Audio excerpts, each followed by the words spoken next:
Eu sou a Júlia e sejam bem-vindos ao Terapia Literária. No vídeo de hoje eu vim mostrar para vocês os livros que eu li de abril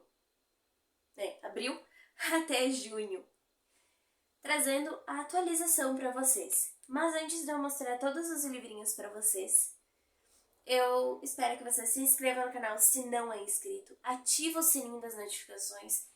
Se você é novo, não está entendendo o que está acontecendo, então, eu sou uma leitora assídua, né? Estou colocando as minhas leituras em dia, tentando fechar, né, zerar a minha estante de livros não lidos e também trazendo um pouquinho dos meus gostos literários para vocês com uma forma de indicação.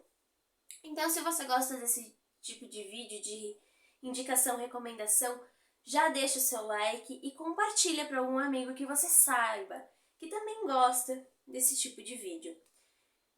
E partindo já para o nosso vídeo, nós estamos com ainda a leitura coletiva aberta. Quem quiser entrar ainda dá tempo, começa no dia 16, na próxima semana. Quem já está atualizado, né? Nós temos a leitura coletiva do livro de Mário de Andrade, Amar o Verbo Intransitivo. Começa no dia 16 e termina em agosto, não lembro agora a data, mas é o primeiro final de semana de agosto. Se precisar dar uma estendida, a gente estende, mas acredito que não vai precisar, porque é um livro que tem 155 páginas, ele é muito curtinho, e são 50 páginas, no mínimo, por semana. Então, é um cronograma que eu estipulei de uma forma bem tranquila, que acredito que todo mundo consiga, ao menos ler 10 páginas por dia, até menos que isso, né? Então, vou mostrar aqui para vocês os livrinhos que eu li, mas antes de eu mostrar os livros físicos, eu vou falar para vocês sobre os livros em e-book que eu li, que daí eu já coloco aqui a imagenzinha para vocês e fica muito mais fácil. Então, eu terminei com o livro das Irmãs Quadra, é o primeiro ali, sobre a brisa de maio. Depois eu li Entre as Chuvas de Março. E o terceiro livro, eu vou colocar aqui a capa pra vocês porque eu não vou lembrar. Mas são histórias assim, uma atrás da outra, são de 3 das 4 irmãs. Eu tô esperando muito ansiosamente pela da 4ª irmã, porque são livros assim, muito rapidinhos, muito doces, te dão aquele quentinho no coração, e é aquela coisa que é um romancezinho de época, mas é uma coisa assim tão gostosa que nem parece que é tão de época assim. Não parece que foi só no século passado, não foi tão atrás assim, não. E remete a algumas situações que muitas vezes a mulher passa até hoje, né? Algumas questões que, que era tida antigamente como tabu para a mulher, né? Então é retratado algumas coisas. Livros proibidos, que a mulher tinha acesso a ter esses livros, mas somente quando era casada, não podia ter acesso antes.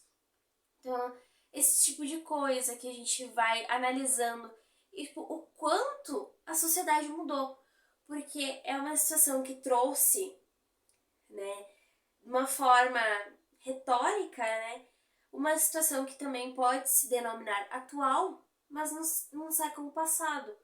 E que, se a gente for analisar, algumas coisas mudaram, mas tem muita coisa que ainda é determinada tabu para nós, que a gente não pode estar falando, ou se a gente fala, é mal interpretado. Então, foram 3 livros assim que trouxeram um pouco, e também um romance muito doce, uma coisa assim que foi muito gostosa de se ter, sabe? E acompanhar o crescimento das 4, não só das 3, né? Mas das 4 juntas, parece que, a gente é uma 5ª irmã, porque a gente sente tanto apego por elas, tanto amor, que a gente se comove por elas. Pelo fato delas terem sofrido muito bullying, né? Porque elas são ruivas, mas ruivas mesmo, natural. E elas são tidas como bruxas. E elas são denominadas assim nos 13 livros, não é uma coisa que seja spoiler, mas tipo, elas são denominadas assim nos 13 livros. E é uma coisa que acaba pesando muito para elas, né?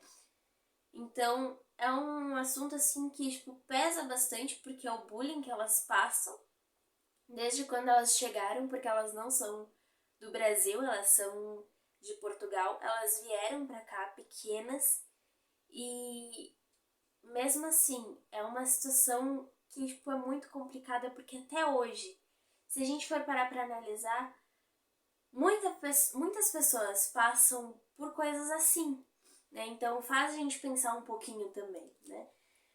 Um outro livro que eu li também, eu terminei deixa eu pegar ali pra você.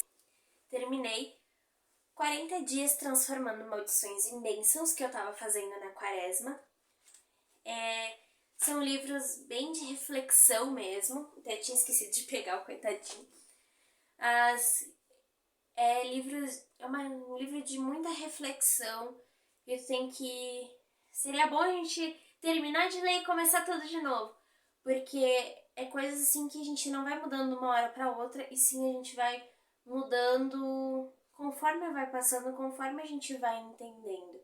E sim, são maldições que são lançadas muitas vezes quando a gente é apenas um feto e que tem uma carga na nossa vida, né? Nos nossos relacionamentos, na nossa vida afetiva, nos nossos compromissos, nosso trabalho, em tudo pode pesar. Um outro livro que eu também li, esse aqui é do Padre Marlon Múcio. O outro que eu li é Quem Tem Que Mudar Sou Eu, do Ricardo e da Eliana Sá. Aqui a gente tem, marquei aqui 2 momentos que foram bem importantes pra mim. E, tipo, a gente tem que realmente cair em si, sabe? Eu sou católica, né? Sou cristã, então tipo, é uma coisa que eu analiso bastante. A gente tem que acabar... a gente tem que cair em si uma hora ou outra, né? E perceber que não é às vezes o outro que tem que mudar. Às vezes o outro tá certo. E é a gente que tem que mudar alguma situação. Ah, mas o outro me feriu. Tá, mas e se ele não sabe? Né? Então é coisas que às vezes a gente tem que falar. A gente tem que aprender a falar. A gente tem que aprender a dizer não para coisas que vão nos machucar, que vão nos ferir. E muitas vezes a gente tem que mudar si mesmo para conseguir viver em paz, né? Não pra, tipo, eu vou mudar porque aquela pessoa pediu. Não, mas se mudar para conseguir viver bem, sabe? E é uma coisa que eu tô aprendendo muito com o meu relacionamento, que muitas coisas não é o meu noivo quem tem que mudar, sou eu que tenho que mudar, né? Sou eu quem tenho que falar, não, pera, mas quem tá errado sou eu, não é você, sou eu. Então é eu quem tenho que mudar para não acabar prejudicando o relacionamento. Isso não quer dizer que é um relacionamento amoroso, isso pode ser até mesmo com as nossas amizades. E é uma coisa que às vezes a gente tem que cair em si, tipo, claro, beleza. A gente pode ter a opção de mentir, a gente tem a opção de mentir. Mas é melhor a gente mentir para uma pessoa com quem a gente gosta? Não. Então, tipo, tem algumas situações que a gente tem que aprender. Eu falo isso por mim. Que, tipo, algumas situações eu tenho que aprender a respeitar, a não mentir, falar a verdade, mas de uma forma que de repente não machuque, porque eu sou muito certeira. Tipo, não gostei, eu falo. Tipo, direto. E, tipo, às vezes eu fico, cara, mas eu podia ter amansado um pouquinho o dragão. Então, tipo, são situações assim. outro livro que eu li, que já não é mais histórico, assim, mas que eu não curti tanto, né? Esses aqui eu não tenho muito como dizer dar uma nota pra eles, porque eles são muito pessoais. Aí, claro, tipo, eu vou dar 5 estrelas, sim, vou dar 5 estrelas. Mas são esses livros que a gente de tempos em tempos tem que estar pegando de novo e relendo para reaprender algumas coisas, é um pouco mais complicado a gente dar uma nota. E esse aqui, ele é um histórico que eu não gostei tanto. É Egito Antigo, uma história sem fim, do Algacir Santos Júnior. Assim, ele é bom, ele tem bastante coisa, tem.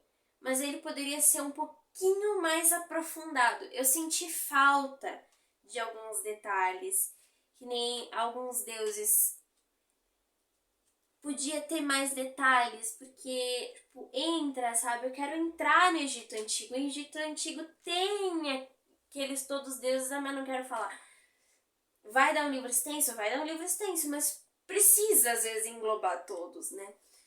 E muita situação das arquiteturas, ele resumiu bastante, mas esse resumido do resumido, resumo do resumo do resumo, acabou complicando um pouquinho.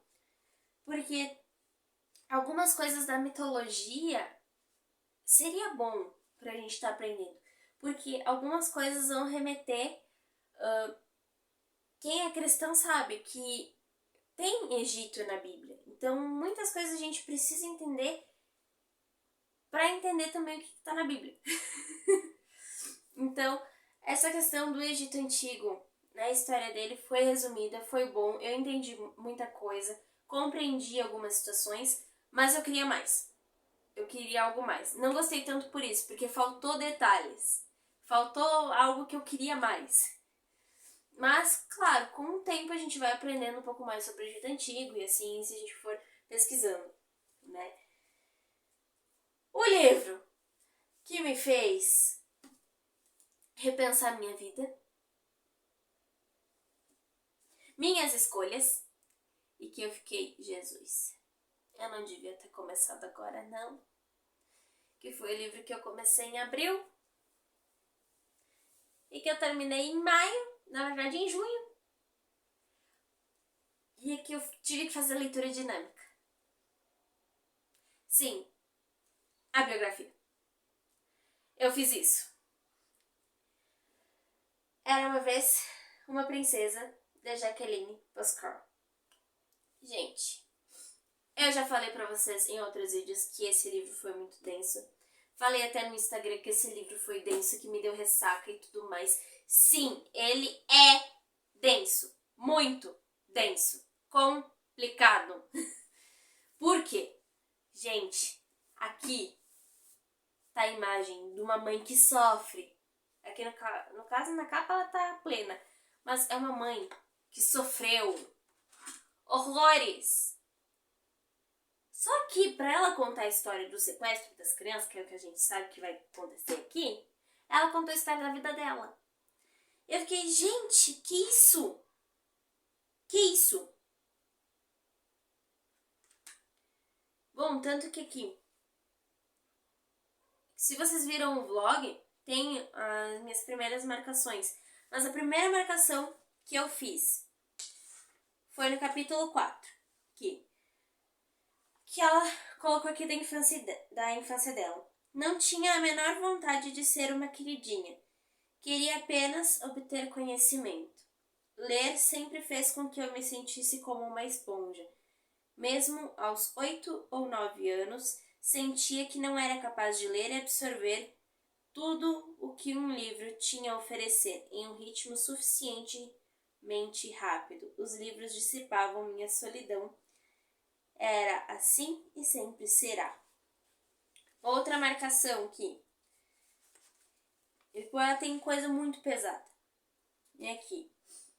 No capítulo 6, que eu marquei aqui, que ela falou a respeito da infância dela. Ela coloca aqui. Estava certa sobre o meu aniversário de 10 anos. Era o começo do fim da minha infância. Ela passou por abuso da mãe, porque era abuso psicológico. Ela passou por abuso do padrasto, abuso físico. Ela passou por abuso do Barrim, que é o cara que queria matar. Sim, ela passou por abuso por ele. Porque, no caso, ele se mostrou uma pessoa e não era aquela pessoa. E, tipo, eu tô impressionada porque eu fui atrás. Ele não foi preso. Nem na história foi preso. Ele não foi preso na real. Na vida real. Ele não foi preso. Isso aqui é vida real, gente. Isso aqui é vida real. Isso aqui é o que aconteceu com ela. Só que, tipo, ela tá... Se ela colocar os pés na Malásia, ela é presa. Mas se o Barrim quiser vir pro Brasil, ele não é preso. Por nenhum lugar. Por quê? Porque por ele ser um príncipe, ele não pode ser preso. E o cara tá quase morrendo agora, né? Tá lá. Eu espero que morra também. Eu espero que morra, porque fez tanto sofrer essa mulher que eu fiquei, não quero você na minha vida. Se pisar no meu país, é eu que vou atrás de você. Então não quero. Porque, gente, o que ele fez? Ela passar dias sem comer. Bom, se você tiver coragem de ler um livro, uma biografia que fala sobre sequestro de criança, estupro e tudo mais, pega isso aqui. Te dou de presente, porque isso aqui é o que vai falar. Eu fico tipo, gente, é tanto abuso psicológico, é tanto abuso físico, é tanta coisa, tantos direitos da pessoa sendo massacrados. Eu que não sou mãe, mas tenho uma irmã pequena, né? Me coloquei no lugar dela e fiquei, gente, não! Eu acho que, na verdade, o que ela mostrou o que é o ser uma mãe. Porque, cara, quanto é mãe e tem teus filhos sequestrados, não... Só pensa na situação. Meu filho foi sequestrado, e aí, o que eu faço? Tu vai surtar que nem ela. Claro, de tão pesado que tava, eu não tava conseguindo ler nada. Por quê? Porque tava muito pesado. Porque tu vai entrando na história, parece que tu tá sentada na frente dela e ela tá te contando tudo, mas tudo o que aconteceu. Tudo. E tu quer bater no Barrim. E tu quer matar o Barrim, mas tu não pode matar, porque ele não tá na tua frente. E tu quer ao mesmo tempo abraçar ela e ao mesmo tempo tu descobre que sequestro parental é a coisa mais normal possível. Que isso não acontece só com uma pessoa, acontece com várias pessoas. E ela foi uma das únicas que relatou isso, até porque ela era da corte, né? Ela não era princesa que nem no Reino Unido, mas ela era a princesa da Malásia. Então é um livro que te faz repensar na tua própria vida, nas tuas próprias escolhas. E, tipo, te faz olhar de uma forma totalmente diferente as pessoas. Mas, gente, eu me senti tão mal. Nada ia pra frente. Eu li esses outros 2 livros aqui. Eu tive que parar esse aqui. Porque eu li esses 2 aqui, tá aqui esses 2 aqui, e esse aqui eu parei. E eu simplesmente parei de ler, eu não conseguia ler mais nada, eu não tinha vontade de ler de tão ruim que eu tava. Cara, mas se eu for ler outro livro, eu tenho que terminar esse aqui, eu fiquei enrolando. Aí eu taquei das irmãs, porque daí eu já tava enrolando tanto, né? Daí eu peguei as irmãs e coloquei as irmãs como minha meta, né? Terminei As Irmãs e terminei esse aqui. Aí, dos livros de maio eu não li nenhum. Não li nenhum. Esquece que maio eu coloquei livro que eu não li nenhum deles. Eu terminei abril, mas maio não foi. Aí o que eu fiz? Numa viagem eu peguei um livro que era pra eu ler em junho, que foi dos livros escolhidos pelo meu noivo, Dom Casmurro. E enquanto eu tava lendo Dom Casmurro do Machado de Assis, eu vou colocar aqui pra vocês a capinha. Sim, era pra ter falado nos e-book, mas eu não falei. Eu li um conto de uma leitura coletiva que eu participei assim, tipo, abriu leitura coletiva de festa junina, beleza, eu vou. Me fui. Aí eu li Me Dá um Beijo, da Sara. Agora eu não vou lembrar o sobrenome dela, mas vai estar aqui na fotinho. E nisso eu li assim, foi na quinta-feira passada, hoje já é dia 4 de julho. Eu li na quinta-feira passada, que ainda era junho. Eu li assim, tipo, numa sentada. Porque era 80 páginas, né? 88 páginas. Eu li assim, num estralo, eu amei. Porque foi aquele docinho que tava faltando no meu coração. Então, foi assim. Enquanto isso, eu tava lendo Dom Casmurro também, né? E Dom Casmurro foi um livro, assim, literatura brasileira, dos antigos, dos clássicos, que é colocado em vestibular, que às vezes as escolas te obrigam a ler. Dom Casmurro, Machado de Assis, nessa edição linda, maravilhosa, toda decoradinha. Sim, eu li. E aquela famosa frase: traiu ou não traiu? Eu cheguei na minha concepção. Aqui, nessa história, a gente traz a Capitu e o Bentinho. O Bentinho, até a vida adulta, ele é muito inocente. Parece que tu tá conversando com uma criança de 10 anos de idade. Sim, parece. E a Capitu, ela é muito esperta. Eu me liguei na Capitu, porque mulher que é mulher entende uma outra, né? E a Capitu é muito esperta. E ela tem tudo as manhas. Ela sabe tudo do Bentinho, né? Nosso Dom Casmurro. E quando chegou na parte do traiu ou não traiu, eu tava no carro, junto com meu noivo, a gente tava viajando. Foi nesse final de semana. A gente tava viajando. E eu não, isso não pode estar acontecendo. Quem leu sabe. Para quem tem curiosidade sobre literatura brasileira, esse é um livro muito rapidinho de ler. Ele é muito fácil, não tem uma linguagem muito complexa. Ele é fácil e tu olha assim. E quando chega na parte que é o que diz traiu ou não traiu, eu tive a minha concepção e falei: traiu, mas traiu de alma penada, com a cara e a coragem, porque dava pra saber que tinha traído. Porque nem mentir, os dois sabiam mentir. Sim, traiu. Essa é a minha concepção. Traiu, tá aqui pra todo mundo ver. Todo mundo tá sabendo.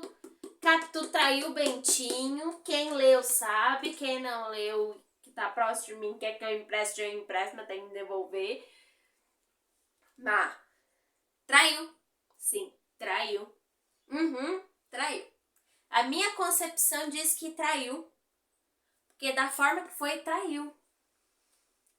Atraiu fielmente como tinha que trair.